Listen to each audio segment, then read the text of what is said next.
Hello! During this presentation, we are going to look at databases in the Pearson Library, what they are, what they contain, and how to find the right database for your research. According to Techopedia.com, a database, in the most general sense, is an organized collection of data. More specifically, a database is an electronic system that allows data to be easily accessed, manipulated, and updated.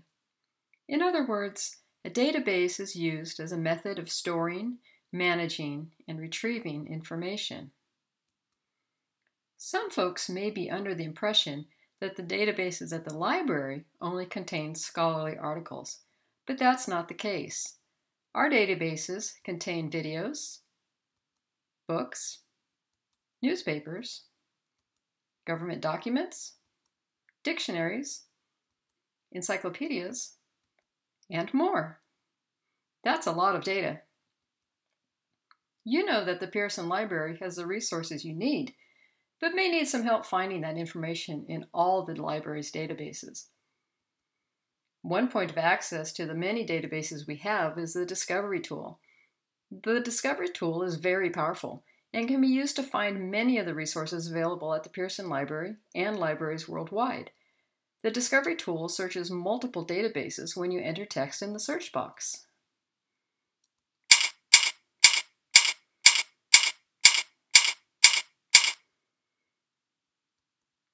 But because it searches so many databases at the Pearson Library and other libraries worldwide, we can get too many results. And even though you can filter those results, some databases are hidden from the Discovery tool. While you can use various filters in the Discovery tool to reduce the number of results, there is a better way to find the specific types of information you need for your research question. The database link on the library homepage brings us to the A to Z database list. This tool can help us to more easily find the type of information and resources we need. On this page, we find a list of all the databases available at the Pearson Library. We do have a lot of them, so this tool helps us to limit the resources we are looking for. This page also gives us news from our database providers and also lists new databases we have subscribed to or may subscribe to. This page also provides a key to some of the A to Z list features. Open access refers to information that is free and does not require the library to pay for. Power user tips provide quick information on how to use the database. And the Life Ring brings us to tutorials that are available through the database providers. The A to Z list allows us to search by subject area. For example, biology. Now we can see all the databases that are useful for biology research. The Librarian's Choice databases are most specific to the subject area, while the databases listed below are generally multidisciplinary, but still helpful.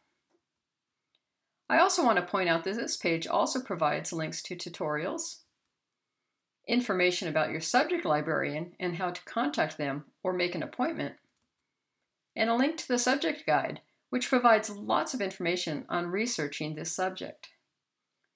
In the A to Z list, you can also filter the databases by type or format. For example, you can search for news sources like newspapers, video, and audio. This box is pretty useless. It only searches the descriptions of the databases listed on the page, so don't bother using it. It's like your appendix, just hanging out doing nothing important. Finally, if you have any questions, just ask. We are happy to answer anything you throw our way. Have a great day!